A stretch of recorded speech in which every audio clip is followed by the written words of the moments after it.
Assalamualaikum warahmatullahi wabarakatuh.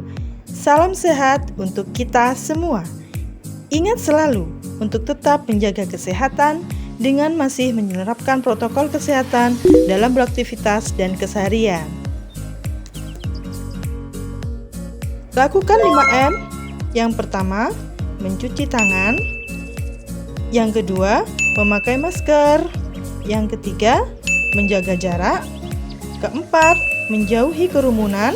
Dan yang kelima, mengurangi mobilitas. Meskipun situasi pandemi COVID-19 di Indonesia semakin terkendali dan pemerintah telah mencabut pemberlakuan pembatasan kegiatan masyarakat atau PPKM, kita masih harus selalu sigap dalam menjaga kesehatan.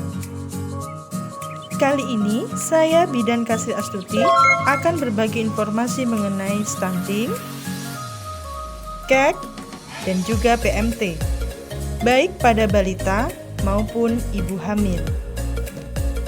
Pemberian makanan tambahan pada balita dengan gizi kurang bersama saya Bidan Kasri Astuti di Desa Ngepoh, Kecamatan Dringu, Kabupaten Probolinggo.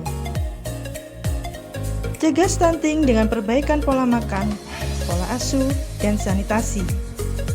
Apa itu stunting? Stunting adalah keadaan tubuh yang sangat pendek, dilihat dengan standar baku WHO MGRS, Multicenter Growth Reference Study. Sebagian besar masyarakat belum memahami istilah stunting. Stunting adalah masalah kurang gizi kronis yang disebabkan oleh kurangnya asupan gizi dalam waktu yang cukup lama, sehingga mengakibatkan gangguan pertumbuhan pada anak, yakni tinggi badan anak lebih rendah ataupun pendek, atau kerdil dari standar usia. Pola makan. Masalah stunting dipengaruhi oleh rendahnya akses terhadap makanan dari segi jumlah dan kualitas gizi, serta seringkali tidak beragam. Dalam masa pertumbuhan, protein sangat diperlukan, dan mengkonsumsi buah serta sayur. Yang kedua adalah pola asuh. Stunting juga dipengaruhi oleh pola asuh, terutama pola asuh yang kurang baik dalam praktek pemberian makan pada bayi dan balita. Selain itu, berikan hak anak untuk mendapatkan kekebalan dari penyakit berbahaya melalui imunisasi.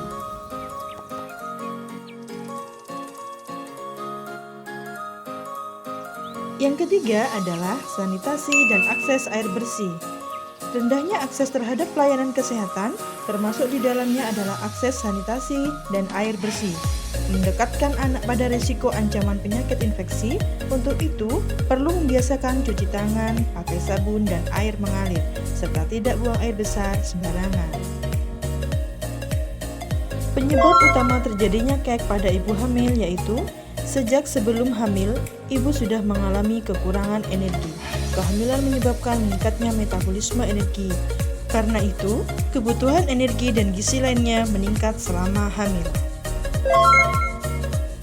Kekurangan energi kronis atau KEK adalah masalah kurang gizi yang terjadi pada ibu hamil dengan gejala merasa kelelahan terus-menerus, wajah pucat dan tidak bugar. Bagaimana cara mengatasi KEK pada ibu hamil? Yang pertama, pemberian makanan tambahan atau PMT pada ibu hamil. Yang kedua, memastikan ketersediaan makanan yang bergizi di rumah.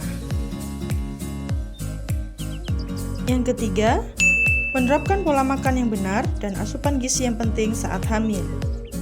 Dan yang keempat, mengobati penyakit infeksi yang mungkin mengganggu pencernaan ibu hamil.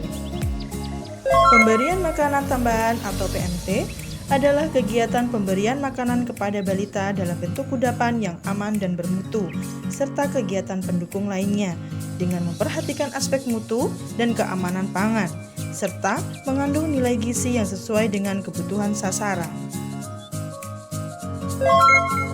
Pemberian makanan lokal adalah pemberian makanan lengkap sekali makan untuk ibu hamil dan balita yang berasal dari bahan pangan atau makanan yang tersedia dan mudah diperoleh di wilayah setempat dengan harga yang terjangkau.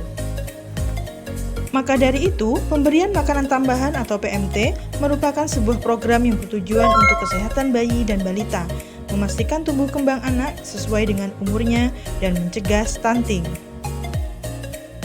PMT balita diberikan pada balita kurus usia 6-59 bulan yang indikator berat badan menurut panjang badan atau tinggi badan kurang dari -2 standar deviasi atau kurang dari -2 SD yang tidak rawat inap dan tidak rawat jalan. Pemberian makanan tambahan pada ibu hamil yang mengalami kurang energi kronik atau KEK, identifikasi dilakukan dengan cara mengukur lingkar lengan atas atau lila dan dinyatakan berisiko bila lila kurang dari 23,5 cm. Ibu yang mengalami KEK berisiko untuk melahirkan bayi berat lahir rendah atau BBLR. Apa saja makanan tambahan untuk balita? Ada daging, ikan, telur, kacang-kacangan, dan sumber protein lainnya. Anak-anak membutuhkan asupan protein dan zat besi tinggi selama masa pertumbuhan. Sekian dulu informasi yang saya berikan saat ini. Sampai jumpa di video informasi selanjutnya bersama saya, Bidan Kasri Astuti.